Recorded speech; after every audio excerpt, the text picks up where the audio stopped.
दायरे वाला जेल नहीं जाता। अब जाता है ना, जब नहीं जाता था, जब बोला था तब भी गया है। नहीं जाता, कभी नहीं जाता, कभी नहीं गया होगा। रसूखा भी लगी। आप कैसी बात करे, रसू को लगी। यहां तो सरकारों ने आतंकियों तक के मुकदमे वापस लिए हैं, जिन्होंने रामपुर में ब्लास्ट किए और ब्लास्ट करने के बाद अखिलेश यादव ने आते ही उनके मुकदमे वापस लिए थे। तब आप बोले कुछ, हम ही लोग तो आपके भी वापस हुए। नहीं, मेरा कोई मुकदमा वापस आज तक नहीं हुआ। कोर्ट ने छोड़े मेरे सब मुकदमे, एक भी मुकदमा वापस नहीं हुआ। कोर्ट ने छोड़े मेरे सब मुकदमे। आपने कहा सेक्युलरिज्म की बीमारी लग गई है, तो क्या आप ये कहना चाहते हैं कि आप सेक्युलर नहीं हैं, आप इस बीमारी से मुक्त हैं? नहीं, बिल्कुल सेक्युलर नहीं हूं। नहीं है सेक्युलर, एकदम सेक्युलर नहीं हूं। क्या पहचान है आप? ना सांप्रदायिक, सुनिए, ना मैं सांप्रदायिक हूं, ना मैं सेक्युलर हूं, मैं प्योर भारतीय हूं, भारतवासी हूं। हर भारतीय सेक्युलर नहीं है, बिल्कुल नहीं है, बिल्कुल नहीं, और होना भी नहीं चाहिए, होना भी नहीं चाहिए, होना भी नहीं चाहिए। भारतीयों को कम्युनल होना चाहिए, ना कम्युनल होना चाहिए, ना सेक्युलर होना चाहिए, उन्हें भारतीय होना चाहिए। फिर तो आप भारत के संविधान में विश्वास ही नहीं रखते। बिल्कुल, हाँ। ये सेक्युलर शब्द तो हमारे भारतीय संविधान का हिस्सा है। इस सेक्युलर शब्द ने ही आज तक भारत को बर्बाद किया है। इसी शब्द ने भारत को बर्बाद किया है कि अगर हिंदू किसी बात को कहेगा तो वो गलत बात कर रहा है, संविधान को नहीं मान रहा है। अगर कोई कांग्रेसी कह दे, समाजवादी का कह दे, या कोई मुसलमान कह दे, तो आप तुरंत कहते वो तो सेकुलर है, सेकुलरिज्म की बात कर रहा है। नहीं, तो आपके लिए हिंदू होने का मतलब क्या मुसलमानों के खिलाफ होना है? बिल्कुल एकदम नहीं है। हिंदू होने का मतलब है भारतीय होना और भारत के लिए अपनी जान दे देना, भारत के लिए काम करना। आप हिंदुओं की तो कभी बात करते नहीं, आप हमेशा मुसलमानों पर सवाल खड़े करते हैं, उन्हें पाकिस्तान चले जाने के लिए कहते हैं, आप मुसलमानों के खिलाफ बयान देते हैं। जब क्रिकेट पाकिस्तान में होता है और पाकिस्तान की टीम जीतती है, लड्डू यहां बढ़ते हैं, तो उन्हें पाकिस्तान जाने के लिए नहीं कहा जाएगा तो कहां कहा जाएगा? जब से सरकार बदली है तो ये जो पाकिस्तान वाली सोच है खत्म हो गई। खत्म नहीं हुई, लेकिन जिनकी रहेगी खत्म करनी पड़ेगी। आप ये कहते हैं भारत में रहना है तो भारतीय रहना बन के रहना पड़ेगा। आप ये कहते हैं जितने भी मुसलमान नेता है उनका बाप पाकिस्तान है। बिल्कुल, तो सारे मुसलमान नेता पाकिस्तान से ऑर्डर ले रहे हैं। अधिकतर आपकी पार्टी में भी मुस्लिम नेता है, और वो जो मैं कह रहा हूं, मैं यही कह रहा हूं, जो भारतीय सच्चा भारतीय मुसलमान है, वो पाकिस्तान से नहीं लेता। लेकिन दिक्कत यही है कि मुसलमान भारतीय नहीं बन रहा है, आज भी नहीं बन रहा है। आपकी पार्टी के जो मुस्लिम नेता है तो वो कहां बोलते हैं? कभी बोला है कभी देश के खिलाफ उन लोगों ने? लेकिन आपने उनसे कभी सवाल पूछा जो भारत माता को डायन कहते हैं, जो वंदे मातरम नहीं गाते, जो वंदे मातरम नहीं गाते? आप मुसलमानों से नफरत करते हैं? बिल्कुल नहीं करता। आपको मुस्लिम वोट नहीं चाहिए? मैं क्या बोला? आपको मुस्लिम वोट नहीं चाहिए? बिल्कुल नहीं चाहिए, बिल्कुल नहीं चाहिए। 2027 का चुनाव है, आप कह रहे हैं मुसलमान वोटों के बिना नहीं चाहिए। आप सबका साथ सबका विकास में यकीन नहीं करते? बिल्कुल, सबका साथ सबका विकास सबका विश्वास होना चाहिए। लेकिन आप आपको लगता है कि आपको मुसलमानों के वोट नहीं चाहिए। अभी बंगाल में और असम में जहां चुनाव हो रहे हैं, आपके नेता तो मुसलमानों से वोट मांग। गलतफहमी है बाबा, कोई देखिए, बिल्कुल गलतफहमी है। जो ये सोचता हो कि मुसलमान भारतीय जनता पार्टी को वोट दे रहा है, वो बिल्कुल गलतफहमी में है, बिल्कुल नहीं देगा।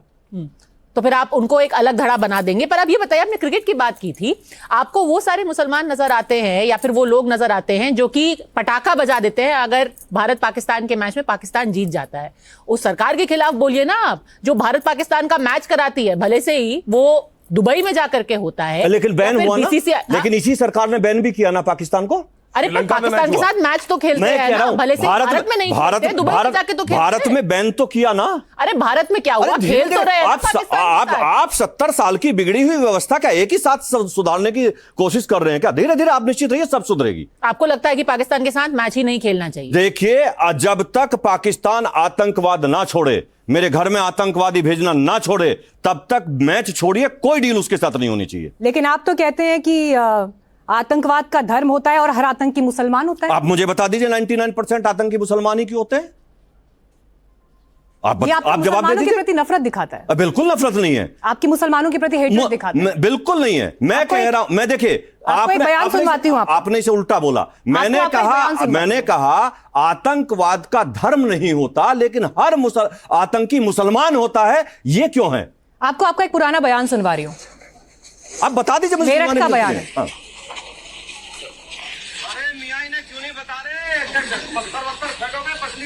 तो क्या गलत कहा है इसमें जी?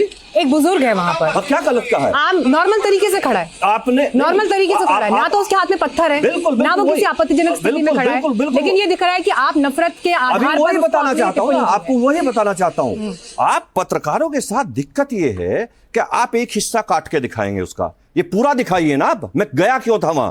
वहां दलित बेटियों पर को छेड़ा गया, उनका हाथ पकड़ के अंदर ले जाया गया। जब दलितों ने विरोध किया तो उन पर गोली चलाई गई, उन पर पथराव किया गया। मस्जिद तोड़ने की बात करते हैं, मैं बता रहा, अरे सुन, आप मस्जिद तोड़ने की बात करते हैं, पहले इसका जवाब। मेरा सवाल आपसे मुसलमानों के प्रति नफरत पहले आप मस्जिद तोड़ने की बात करते हैं और मंच से करते हैं। मैंने मस्जिद तोड़ने की बात नहीं की, मैंने उस मस्जिद को तोड़ने की बात की है जिसने मंदिर के ऊपर मस्जिद बनी है। 19 मार्च 2025 को आपने कहा हम काशी और मथुरा के लिए कोर्ट का सहारा नहीं लेंगे, विध्वंस करेंगे और मंदिर बनाने का काम करेंगे। और जब मुसलमानों ने मंदिर, मुझे आप सुप्रीम कोर्ट का अपमान कर रहे हैं। आप मुझे ये बताइए, जब आक्रांताओं ने मंदिर तोड़ के मस्जिद बनाई थी, किसी कोर्ट का सहारा लिया था क्या? किसी कोर्ट से आदेश लिया था क्या? आज देश में सुप्रीम कोर्ट है, लोकतंत्र है। मैं आपसे ये पूछना चाह रहा हूं, आप मुझे बताइए कि जब उन्होंने मस्जिद बनाने का काम किया था, हजारों मंदिर तोड़ने का काम किया था, आज की बात करिए, आप देश में सुप्रीम कोर्ट को नहीं मानते, किसी कोर्ट का सहारा लिया क्या? आप सुप्रीम कोर्ट को नहीं मानते। मैं सुप्रीम कोर्ट को मानता हूं, मैं संविधान को मानता हूं, सुप्रीम कोर्ट का अपमान कर रहे हैं। बिल्कुल जब आप ये कहते हैं कि हम कोर्ट का सहारा नहीं लेंगे और हम विध्वंस करेंगे,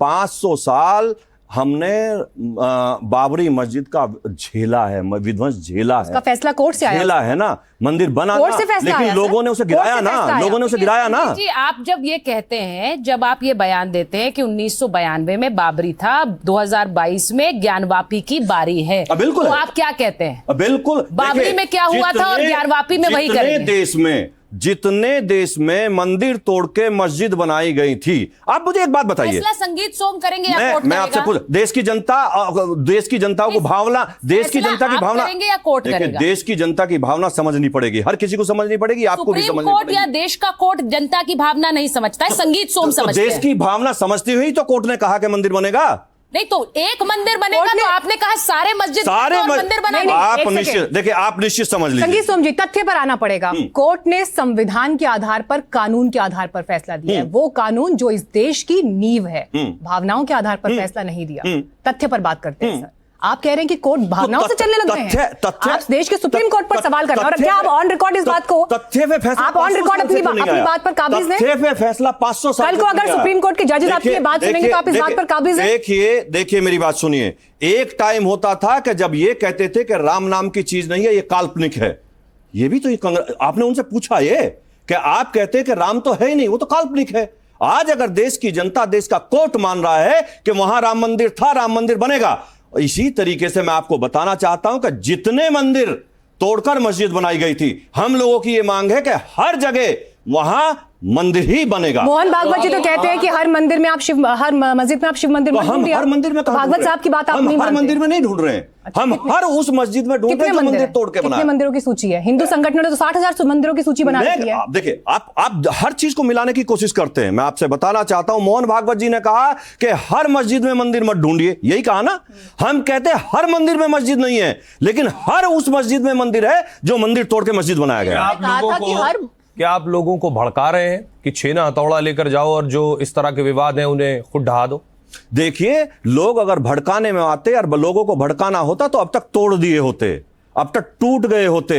आप निश्चित समझिए कि ये एक ना एक, देखिए, जनता आज चाहती है कि जो हमें 500 सालों से होता आ रहा है वो अब ना होए, वो अब ना हो। इसलिए जनता अपना निर्णय लेना चाहती है, कोर्ट के जरिए, सरकार के जरिए, पब्लिक के जरिए। ये बताइए, जब आप बार बार ऐसी बातें कहते हैं कि हम सारे मस्जिद जो कि मंदिर तोड़कर बनाई गई है उस पर हम कब्जा कर लेंगे, पर आप कुछ करते तो है नहीं, तो ये तो फिर सिर्फ गीदड़ भभकी है ना। या तो करिए या फिर बोलिए मत। अगर आपको करना आप 2022 का बयान, वही बता रहा हूं आपको, अब 2026 आपको बता रहा हूं, अब बयान भी अभी आपको वही बता करिए ना, अगर कर सकते। संभल में हुआ है ना संभल में, हम कहते नहीं करते हैं, संभल में हुआ है ना। संभल में जो हुआ वो आपने किया है, संभल में जो हुआ वो संगीत सोम और आपने किया है, भारत के लोगों ने किया, उत्तर प्रदेश के लोगों ने किया, सरकार ने किया, कानून ने किया। संभल में संगीत सोम आपने संभल में क्या किया? लोगों ने किया ना। नहीं, लोगों ने नहीं, आपने क्या किया? अब मैं अकेला हथौड़ा लेके जाऊंगा क्या? संभल में देखिए, आप क्या ये कह रहे हैं संभल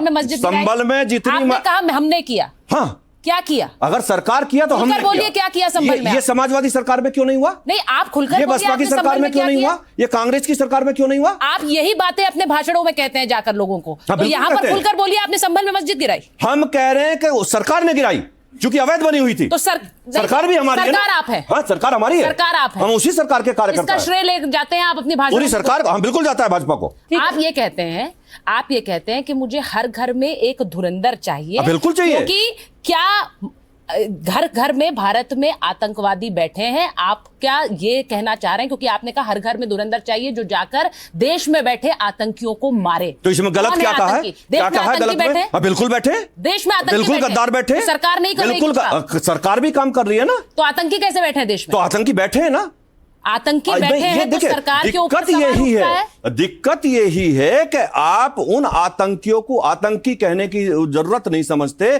कि जो रामपुर में सीआरपी का कैंप उड़ा देंगे, अभी लाल किला उड़ाने की कोशिश की, आप उन्हें आतंकी नहीं समझते क्या? वो घर में नहीं थे क्या? संगीत सोम के लिए आतंकी वो की परिभाषा क्या है? एक मिनट, वो एक डॉक्टर फरीदाबाद में बैठ के डॉक्टरी करेगा और आतंकवाद का पूरा नेटवर्क चलाएगा, वो आतंकी नहीं? वो देश में नहीं बैठे हैं क्या? वो देश के बाहर थे क्या?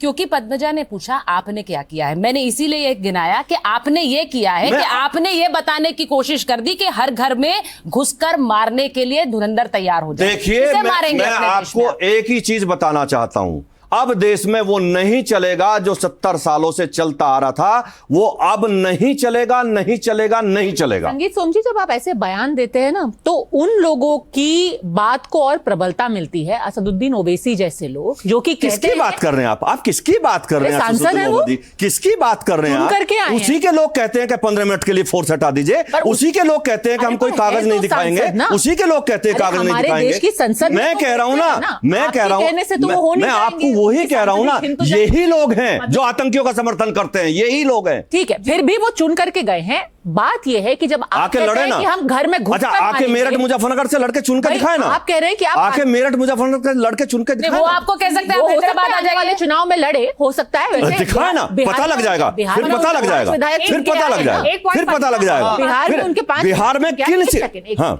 आपसे सवाल सीधा मैं ये पूछ रही हूँ कि जब आप कहते हैं कि हम घर में घुस करके मारेंगे लोगों को, आप अभी से घुमाइए मत, घर में घुस के मारेंगे लोगों को नहीं, ये मत घुमाइए आप। चलिए, आतंकियों को घुस करके बिल्कुल मारेंगे, काम आपका नहीं है, पुलिस का है। आप तो कह रहे हैं कि जंगल राज हो गया इस देश के अंदर, कि आपका जो मन करेगा आप लोगों के घर में घुस करके मार देंगे। बिल्कुल, आतंकी है तो बिल्कुल मारेंगे। तो फिर आप कानून को नहीं मानते? कानून तो मारेगा, पब्लिक भी मारेगी। तो फिर पलट करके लोग कहेंगे ना कि यहाँ पे जंगल राज। अगर आतंकवादी को, क्या आतंकवादी को मारना गलत है क्या? पब्लिक मारेगी, दौड़ा के मारेगी, पुलिस भी मारेगी, उसके साथ पब्लिक भी मारेगी। आतंकी को हाथ में नहीं ले, आतंकी को पब्लिक भी मारेगी। आप मेरी बात सुनिए, पब्लिक आपकी बात मानने वाली नहीं है। जब लोगों को जब ब्लास्ट होता है ना, जिसके घर के मरते हैं उनसे पूछ के देखिए क्या बीतता है। तो फिर तो आप कह रहे हैं कि यहाँ पे पूरी तरीके से जंगल राज ही हो जाएगा। अभी क्या पहलगांव में, अभी पहलगांव में क्या हुआ था? पहलगांव में क्या हुआ?